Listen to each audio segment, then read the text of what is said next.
Alright, for this video we want to go over a sample form 1065, which is a partnership return for the 2023 tax year.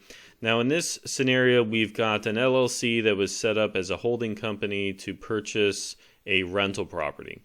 Now this entity was set up in 2022, so we do have a video posted already covering the 2022 initial year return.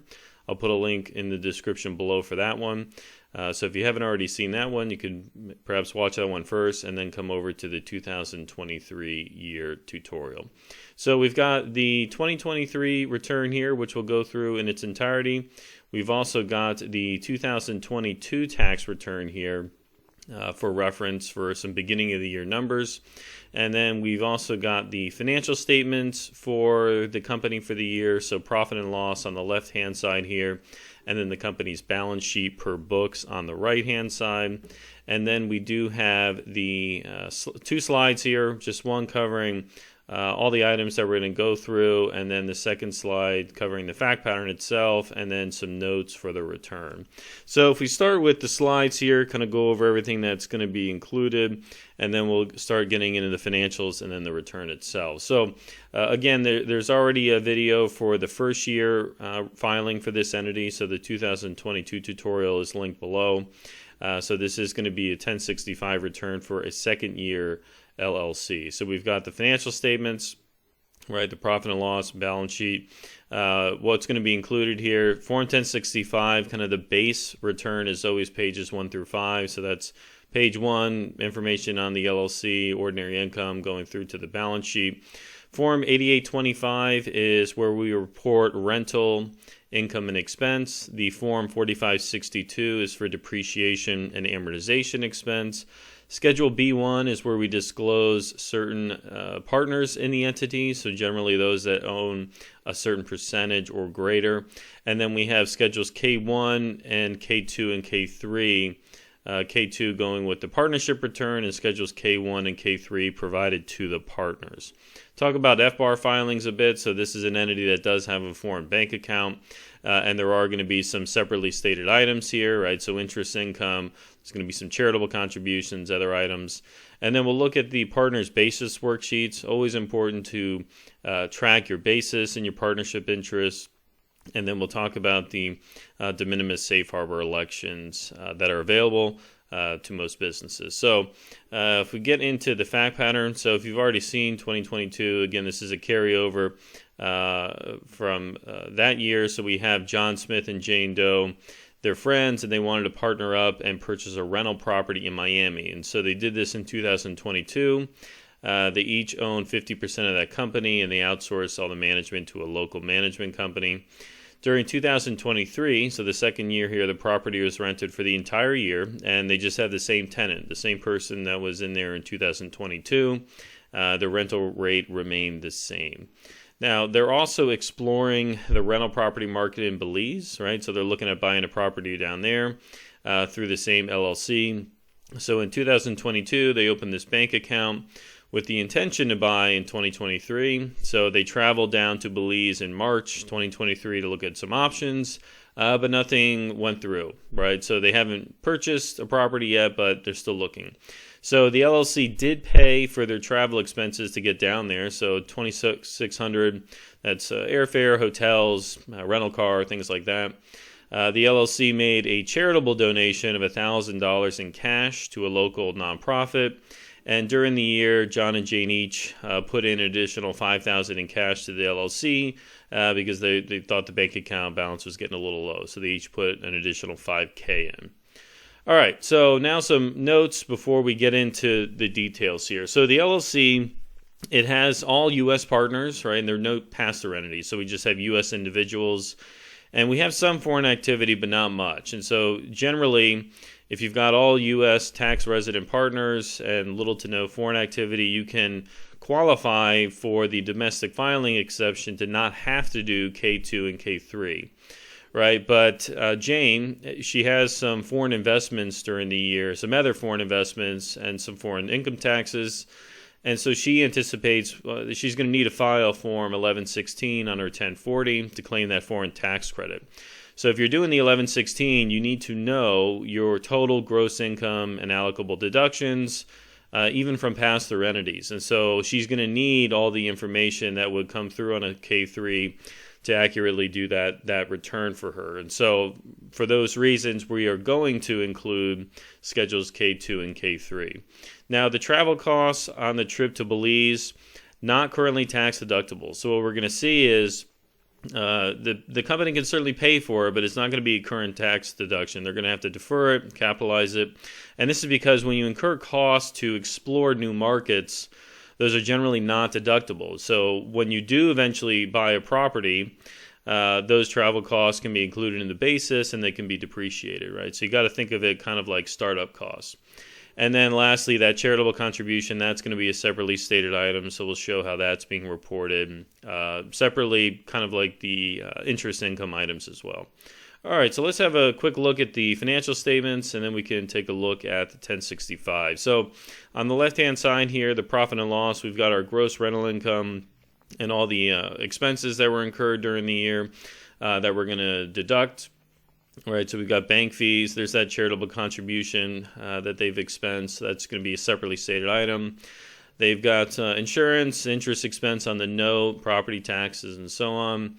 They've recorded the depreciation and amortization expenses. These amounts are the same for tax purposes. So their book depreciation and book amortization follows tax. All right. Now, the interest income on the bank accounts, again, these are separately stated here below because they are not included on the Form 8825 where we report rental income and expense. So we've got interest income earned on our account in Belize that's been translated to U.S. dollars, and then interest income earned on our U.S. bank account. And then on the right-hand side here, our balance sheet. So we've got the 3 bank accounts, one of which is in Belize. All right, so that's foreign currency earning foreign interest income. Here we can see we have an asset, a current asset for those deferred travel costs. Remember, the costs, the company could certainly pay for those travel costs to explore those new markets, but it's not a deduction that would be reported over here on the company's profit and loss statement. The fixed asset section carried over from prior year, right? So we've got the value of the house, the improvements. The amount of accumulated depreciation has been updated for this year's depreciation expense, and we'll have a look at the depreciation schedules so we can see how these current year numbers are coming through. The loan origination fees that were capitalized and are being amortized, updated accumulated amortization balance, and then we have the last asset here, the land, which again is a non-depreciable asset. Liability section, we've got the tenant security deposit paid when they first moved in, so that's a liability, right, because it's basically a prepaid amount that is going to be returned to the tenant when their lease ends, assuming they get a full refund, right, if there's no damages to the property. Liability, we've got the mortgage, a 15-year note. That is the ending year principal balance as of December 31st, 2023. And then in the equity section, so John and Jane, that's their beginning capital accounts at the start of the year. We can see an addition, so current year contributions that, remember, they each put in an extra $5,000. So that'll be added to their capital accounts. And then the net loss for the period, 1176, is coming through from their profit and loss statement. All right, so let's have a look at the tax return and start filling out some of these fields. So page 1, information on the LLC or the partnership. So name, address, tax ID number, and the date the business was started. So this was a 2022 initial year. So in item G, we're not marking initial return or final, right? None of these things have occurred, nor have there been any changes to the address or the name. The principal business activity, rental property, and that's the appropriate business activity code. All right, now if we scroll down to Schedule B, so Schedule B contains a lot of yes or no questions, right? Depending upon how you answer them, determines what additional forms or schedules you might need. In this case, question 1, so it is a domestic LLC. Domestic meaning it was organized in the U.S. So if this is a Wyoming LLC or a Delaware LLC, it's a domestic LLC. At the end of the tax year, so 2B, right, we do have individuals that own 50% or more of the profit and loss or capital. And so we do attach a Schedule B1, which reports information on those partners. So if we look at the Schedule B1 really quickly here, entities would be listed in Part 2. If we have individuals or estates, they're in Part 2. Sorry. Entities in Part 1, individuals or estates in Part 2. So we can see here we've got John Smith and Jane Doe, enter their tax ID numbers, the country of citizenship, and then the maximum amount that they own, which is 50%. All right, so question 3, the partnership doesn't own any interests in other kind of partnerships or corporations, right? The only assets it has are the property itself held directly and then those bank accounts. The partnership does not follow these conditions, right? So we have assets over $1 million. Our revenues are under $250, but because we have assets over $1 million, we do need to complete Schedule L and M1 and M2. We're not a publicly traded partnership, right? We didn't have any canceled debts. No need to file the material advisor disclosures. We didn't have any of those kind of transactions. Question 8, we do answer yes because we do have a foreign bank account, right? So we've indicated we have a Belize bank account held in the name of the LLC, and so we are going to file an FBAR, which is often prepared alongside the return, but it doesn't go to the IRS, right? So the FBAR on Form 114, that is filed with FinCEN, all right? Okay, questions 9 and 10A, those don't apply. We don't have any 754 elections in place. And the rest of these items down here for Section B, generally no. The 2 items we did have to file, right? We did file some 1099s, right? So we made some payments to contractors, legal fees, things like that have to be reported on 1099 NECs or 1099 miscellaneous. So we've indicated yes and that we have filed them. All right. Now, the next section, so Schedule B, at the end, always remember to designate a partnership representative. So in this case, John is a managing member of the LLC, and he's been appointed under the terms of the LLC operating agreement. So we've got John Smith's name there and a contact number for John. Okay, so before we get on to Schedule K, I want to look at the balance sheet first so we can get some carryover items here. So balance sheet per books. At the beginning of the year here, the beginning of year numbers, these are the end of year numbers from the prior period. So if we look at the 2022 tax return and we jump down to the Schedule L for that year, you can see the beginning of the year for 2022 is 0 because that was the first year, right? They didn't have any carryover balances from the prior period, but they do have end of the year values. So we've got the cash, the assets here with the accumulated depreciation, security deposit and other payables, and then the mortgage balance and the capital account. So all of these items carry over to the next period on the corresponding line item. So if we look at the beginning of year balances, there's the cash carried over from prior year, balances on the buildings and other depreciable assets, accumulated depreciation, intangibles, and so on. So 1.086 million there, that carries or that reconciles exactly with what we had on the prior year return. Now the other thing that needs to be carried over is the M2. So balance of M2 at the beginning of the year, that's the number being pulled forward from the prior year. So if we have a look down here, we can see that M2 ending balance at the end of the year, 256,116, and that number is being carried over here to M2 at the start of 2023, 256,116.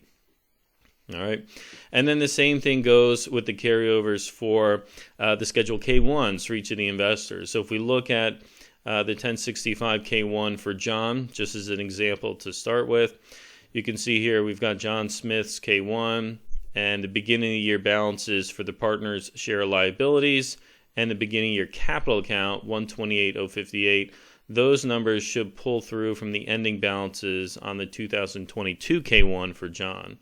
So if we look at 2022 Schedule K1 for John Smith here, we've got 7151 and 408031 in the balances for the liabilities, and then ending capital account 128,058. So these three numbers flow through to the K1 for John at the start of this year, right? So we got 128,058, 7151, and 408,031, right? So again, those numbers are being pulled directly from the 2022 K1 for John. Okay, so the balance sheet. We've covered over the carryovers. Now let's look at the end of the year numbers, and then we'll look at the 8825. So end of the year balances per book just pulls through from our Excel worksheet. So if we look at our balance sheet as of the end of the year, oh, actually that's a typo. That should be 2023 there. Okay, so December 31, 2023. So we've got our end of the year balances in the bank accounts. The deferred travel costs, so bank accounts 24,149, deferred travel costs, and then the updated balances for the depreciation, amortization, and then the same in the liability section. So look at your balance sheet per books and make sure all those numbers are carried over to the appropriate line items. So we've got the cash. There's that 2,600 in deferred travel. We've updated our accumulated depreciation, so the net building and other depreciable assets is 771,402. There's that land, which remains unchanged because land is not depreciable asset, and then the net amount of intangibles related to those loan origination fees. And then we've got the tenant security deposit. Again, that's just being carried over. And then the balance at the end of the year of the mortgage on the property. And then ultimately the ending partner capital accounts is going to be 264,940. All right. So now the balance sheet per books, all of that reconciles. Let's have a look at the actual 8825 where we record the rental income and expenses.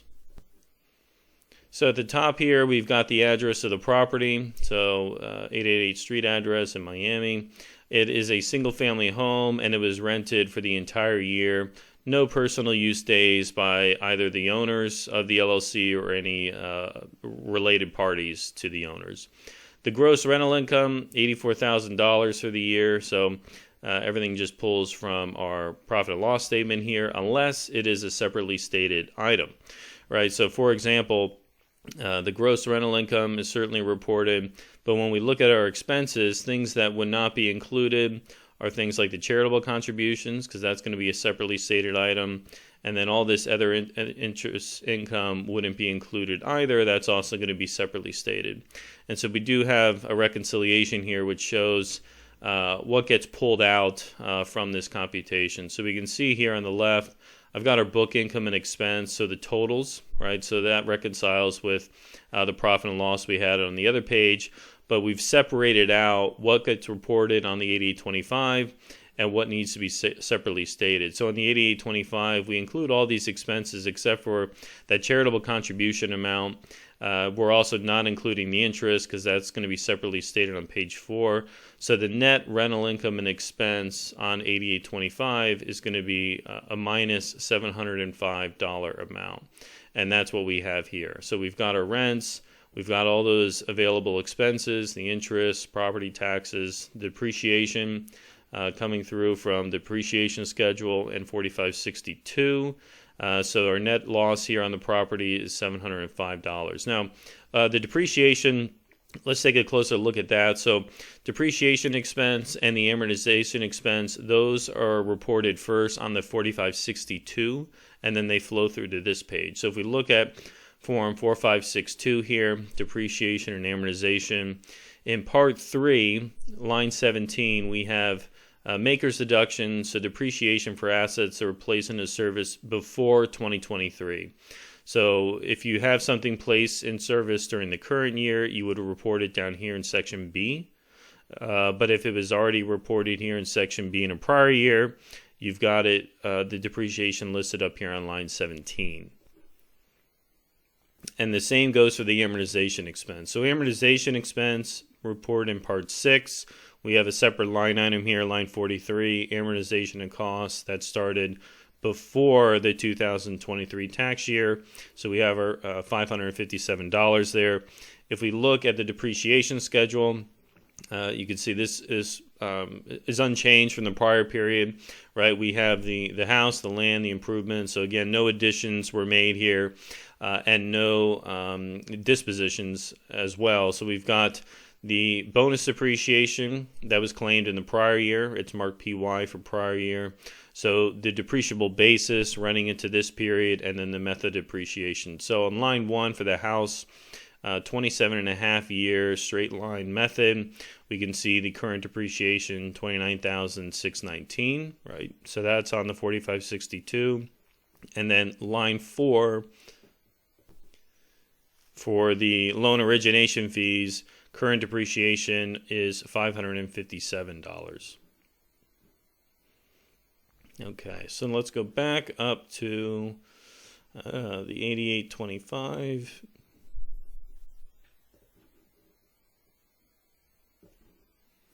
All right, so now that we've got the net amount of rental loss for the year, the net rental income loss is reported on Schedule K, line 2. So we've got $705 here. If we go back to the Schedule K here, line 2, $705. So this is the total amount realized at the partnership level, and then this is going to be allocated to the partners 50-50.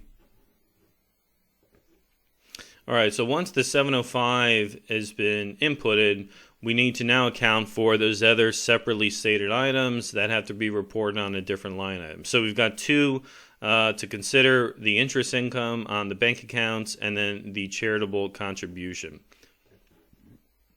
So if we have a look here again, remember the Schedule K, separately stated K1 items. We've got that charitable contribution. So charitable contribution separately stated on the K1. Each owner would report that appropriately on their own Form 1040. And then the same goes for the interest income. So we've got $529 of interest income here. We've got a $1,000 charitable contribution. So going back to the Schedule K on line 5, all of the interest income is combined here. And if you're wondering, okay, well, how do we tell whether it's foreign or U.S. interest income? That's where the Schedule K2 and K3 come in. So we'll get to that after we go through the K1. So we've got the $529 of interest. Line 13A, cash contributions of $1,000. And we do attach a supplementary statement, Statement 12. If we go look at that, you can see Statement 12 here, line 13A, cash contributions, 60%, meaning it's a cash contribution and it's eligible for a deduction on your return up to 60% of your AGI, generally. That's kind of the base rule as to how that works. All right, so, okay, so we've got the interest, we've got the charitable contribution. No distributions or anything like that during the year. So now we can take a closer look at the K1s. So K1, let's look at John as the example here. So it's a 2023 K1. We've got information on the partnership, the partner. John is an LLC member manager. He's a domestic partner, meaning he's a U.S. person, right? And type of partner is an individual. And we have his beginning and ending ownership percentages here. And then in Schedule K1, his ending share of the liability. So when we have a closer look at the balance sheet and you look at the liability section here, we are allocating these liabilities to John and Jane 50% each. All right, so John gets half of that tenant security deposit as a non-recourse liability. And then the note payable on real estate, when the real estate is serving as a security, it's generally treated as qualified non-recourse financing. All right, so we've got those two ending amounts there. Again, John's beginning capital account, we've accounted for the $5,000 contribution he made to the LLC during the year, right? That's an increase to his basis, an increase to his capital account. And then his allocation of the net loss for the year, which are these line items up here. So we combine the line 2 for the net rental real estate income or loss, add in the interest income, and then subtract out the charitable contribution as the deduction. So the overall current year net income or loss for him, $588. So it reduces his ending capital account down to $132,470. All right, now the K2s, K3s, we have attached the Schedule K3, so we can look at that next. But before we look at the K3, we should have a look at the K2. Okay, so K2. So Partners distributed share, this is K2. K2 is what's filed with the partnership return itself. And it's basically, again, the totals of everything, kind of like Schedule K. And then K3 is allocated, provided to each partner, and it shows their allocations of the total. So think of Schedule K2 as kind of the totals that's being reported with the 1065, and then K3 is what's being reported to each individual partner. So not all of the K2 and K3 fields have to be completed. So you'll notice here that we're only doing parts 2, 3, and we've included part 10. All the other parts just flat out don't apply, or it's information that just wouldn't be necessary for the partners. If we start with part 2 here in the FTC limitations, so part 2, section 1 is where we report the gross income that was earned by the partnership. So we can see here down on line 3, we have gross rental real estate income, and we have listed it on the US of A line in the US source column because this is a US-based rental property. Now, Belize is also listed there. This is something that our tax software kind of does, is if you have any Belize income entered on any other line item, it'll populate it for all of the same line B, just as kind of a placeholder. So first line for us is going to be US of A, second is Belize. So in the gross income here, we have our $84,000, which is the gross rental income, right? That's the same amount that was reported on the form 8825, right? So our gross rental income, $84,000.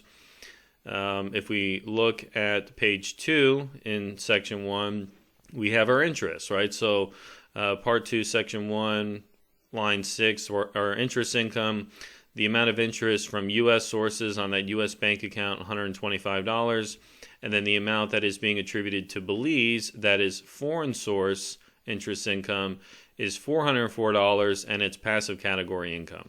So the total here, the total is, again, it's the 125 and the 404, so we have $529 of interest income, right, as it was reported on the Schedule K, right? So Schedule K, line 5, $529 of total, and then you would go to the Schedule K2 to look at what's the breakout, like what portion of that is U.S.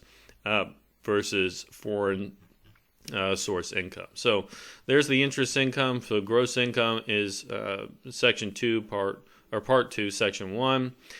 So we got the totals down here, total gross income by country in the appropriate column. And then we go into the deductions. So part 2, section 2 is where we have our deductions. So lines 33 and 34.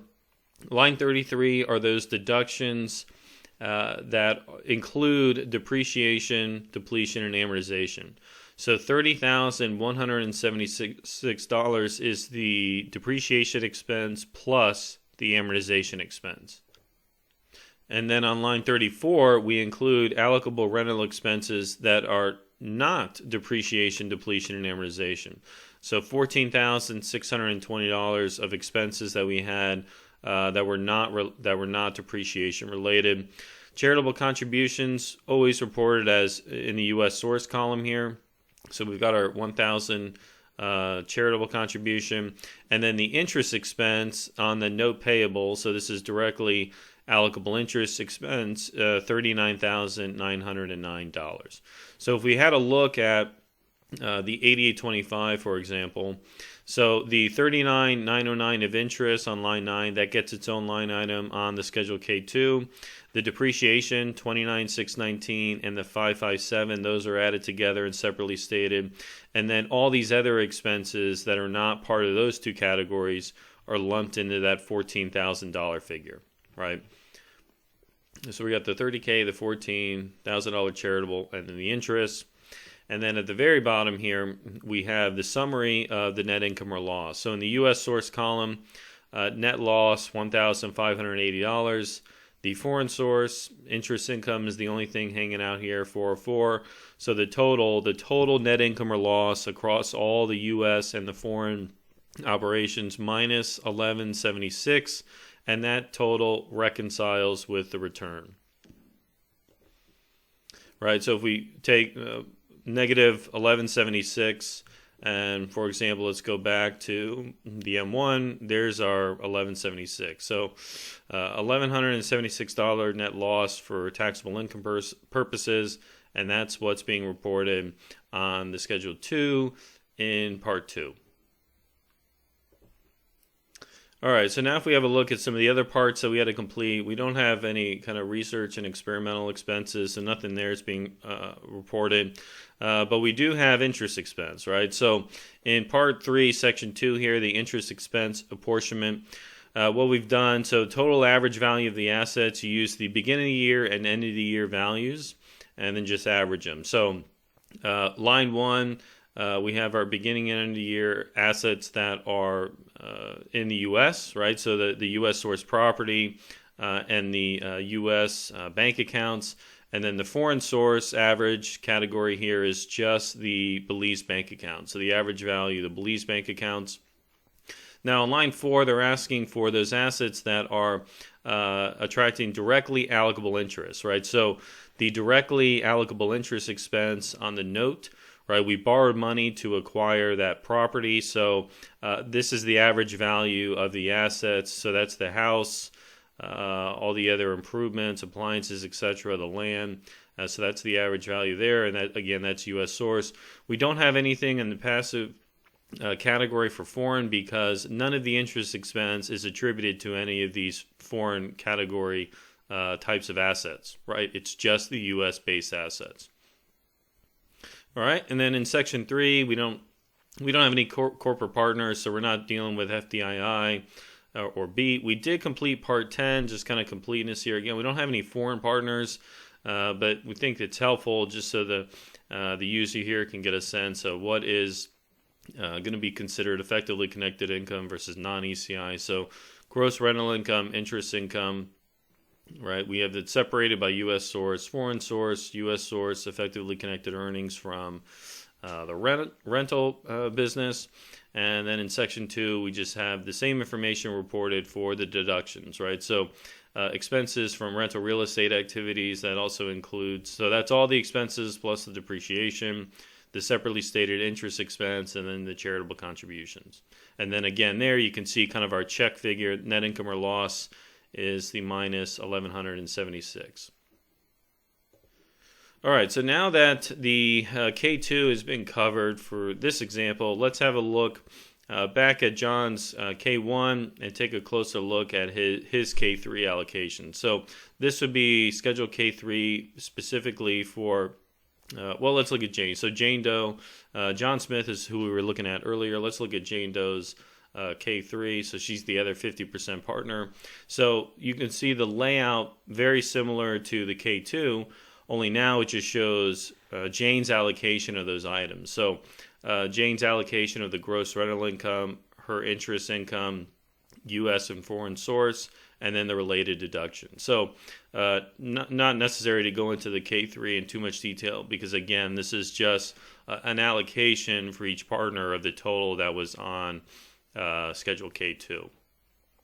All right, and so I think the very last item to look at is probably the partner basis worksheet. So very important that partners track their basis in the partnership.